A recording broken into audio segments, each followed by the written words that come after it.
Hello and welcome to my YouTube channel. I'm Ashray and this is my YouTube channel Ashray N. If you enjoy my video, hit the like button and subscribe to my channel. And if you want my videos at the earliest, please hit the bell icon. And don't forget to comment down below as the comments are very valuable to me. Gujara Pratiharas, an introduction. The dynasty was an imperial dynasty. They ruled during the late classical period in India. Classical period meant that this period when the society grew, it set foundation for art, architecture, science, religion, philosophy.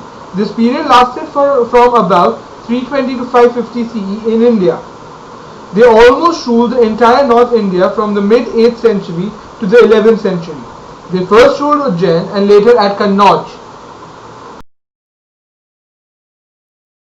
Origins of the Gujara Pratiharas. It is said that the origins of the Gujara Pratiharas is a topic of debate among the historians and scholars.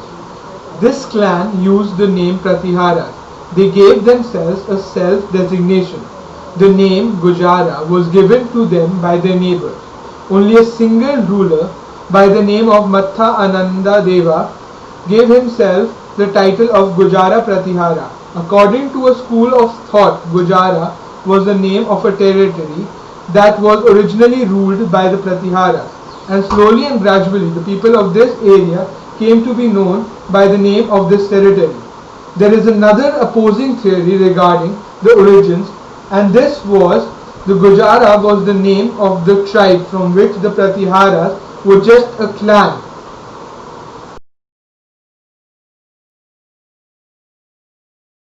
Important rulers of the Pratihara clan. The first and the most important ruler of the Pratihara clan or empire was Nagbhatta I. He ruled from 730 to 760 CE. He was the person who founded this kingdom. He ruled from the region Avanti in present-day MP. He formed his capital at Ujjain. We find a mention of ruler Nagbhatta, who was also the founder of the dynasty, in the region of Gwalior, in an inscription left by his descendant Mir Bhoja. The inscription traces the origin of the dynasty to the legendary hero Lakshman. He threw back an Arab invasion which was probably led by an Arab general Al-Hakam ibn Awana. It has been said that Nagbhatta I was defeated by the Rashtrakuta king Danti Durga. Arab invasion. According to the inscription left by Mir Bhoja of his descendant Nagbhatta, Nagbhatta pushed back an Arab invasion. He called it the Malicha invasion. The 9th century historian Al-Badhauri, he refers to an Arab invasion at Ujjaini or Ujjain. This appeared to refer to the conflict with Nagbhatta. Rashtrakuta invasion. It has been said that Nagbhatta was defeated by the Rashtrakuta king Danti Durga. The Malwa ruler was also one of the kings defeated by Danti Durga. According to such an inscription which was left by one of the successors of Danti Durga, Amogh Varsha, he states that Danti Durga performed a religious ceremony at Ujjain, the capital of Nagbhatta. During this ceremony, the lord of Gujara, who was Gujresh, he acted as the doorkeeper for Danti Durga. Identification with Nagavaloka. According to his unsought inscription, which was written in 756 CE, it was an inscription of Chamana ruler. This records the village run during the reign of the overlord Nagavaloka. According to B.R. Bhadikar and various other historians have identified Nagavaloka with Nagbhatta.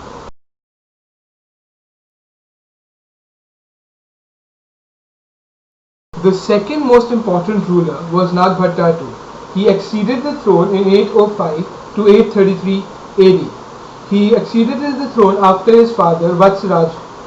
He finds mention in the Gwalior inscription. He was also given various titles such as Maharaj Adhiraj and Parmeswara after his conquest of Kannauj. He defeated the rulers of Andhra, Senadhera and Viribhadra, Kalinga, Matsya and Vitsa, and the Turks. He also defeated Chalukya at Kannauj. He was defeated by Rashtrakuta king Govinda III. and lost Malwa and Gujarat. Later, the Malwa region from Rashtrakutas. He also captured Kannauj and also Indo-Gangetic plain in as far as Bihar from Palla dynasty. Kannauj became the center of Pratihara state. It covered most of the North Indian state during the point of time. Nagbhatta too was succeeded by Ramabhadra.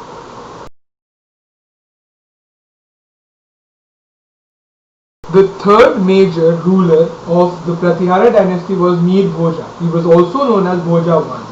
He was an important ruler of the Pratihara dynasty. He was the son of Rambhadra. He even adopted the title of Adi Vara as he was an ardent devotee of Lord Vishnu. At the zenith of Bhoja's rule, his empire extended up to Narmada river in the south, to the Satluj river in the northwest, and also to the Bengal region in the east. During his reign, his capital was at Kannauj. He invaded the Palla Empire of Bengal. He was also defeated by the Palla ruler Devapala. His campaign to conquer territories of the south proved to be very successful. Bhoja defeated two kings, Narayan Palla of the Palla dynasty and Krishna II from the Rashtrakuta dynasty. He was also a great diplomat. He died in 885 AD and was succeeded by his son Mahindra I.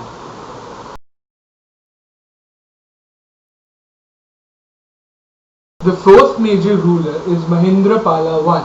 He was also known as Mahendrapala. Under Bhoja and Mahendrapala, the empire reached its zenith. He was the son of Bhoja or Bhoja I. In various inscriptions like Kathiawar, Punjab and the NP, he has been mentioned as Mahindra Yuddha, Mahendrapala Deva and Nirbhay Raja. Mahendrapala I, during his reign, he extended the empire from Gujarat and Kathiawar to northern Bengal. At Dinapur, in a prosperous village near the banks of Srimati river, the village is called Pratirajpur. A pillar inscription about Mahendrapala has been found over there. But after the death of Mahendrapala, the succession is somewhat dizzy. This was a phase in which the dynasty was weakened.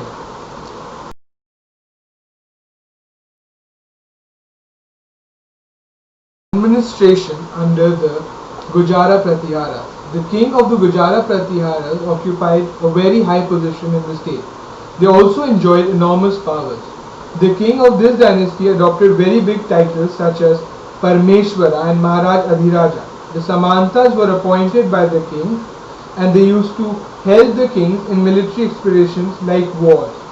The king also took advice of the Samantas while appointing officials of high ranks. There is no account of the Mantri Parishad in the inscriptions that have been found till date. There is a mention of 8 important officials in the Pratihara administration. A. Kotapala, highest official of the fort. B. Tantrapala, representative of the king in the Samanta states. C. Danda Pashika, highest rank in the police. D. Dandanayaka, he was the person responsible to look after military and justice department. Dutaka, he was the person responsible to carry orders and grants of the king to specified people. Bhangika, he was an official who used to write an account of charities and grants. Vyangkaharini, he was a kind of a legal expert and also provided some legal advice to the king and highest officials. Bal Adikrit, he was the chief of the army. During the Pratihara Empire, the state was divided into various bhuktis and each bhukti was divided into mandala. And mandala were further divided into villages and cities. Samantas were also called Mahapratihara. The villages were also locally administered and the head of the villages were called Mahatara. According to the inscription, the administration of the city was called Goshti. Thus, we can say that the administration was quite efficient in the Pratihara Empire. Society under the Pratiharas. The caste system was very much prevalent during the Pratiharas. The Brahmanas were referred to as Vipra, and several other Prakrit words were used to denote Kshatriyas. People of each class were divided into different classes. Chaturveda and Bhattas were very prominent people of the Brahmana clan. Among the Vaishyas, Kanchuka and Vakta groups were very prominent ones. According to an Arab thinker of that period, he has stated around 6 classes. According to him, the classes were Sava Kafuriyas, Brahmanas, Kataria, Shudarya, Bandalia and Labla were some of the prominent classes of this period. King was selected from among the Sava Kafuriyas section of the society. Brahmana class didn't take wine, they married their sons to Kshatriya class. The Katariyas were regarded as Kshatriyas. The people of Sudariya class were actually Shudras. This class did farming or cattle rearing. The last one was Basuriya class, who belonged to the Vaishya class. They were assigned the duty of serving the other classes. The above states that Shudra and Vaishyas both worked for one another. During this period, we have found references of intercaste marriage. Kings and richer sections of the society followed the practice of polygamy. Women were very fond of ornaments, oils and cosmetics. According to Arab writers, this period, silk used to be very thin and clothes could even pass through a ring.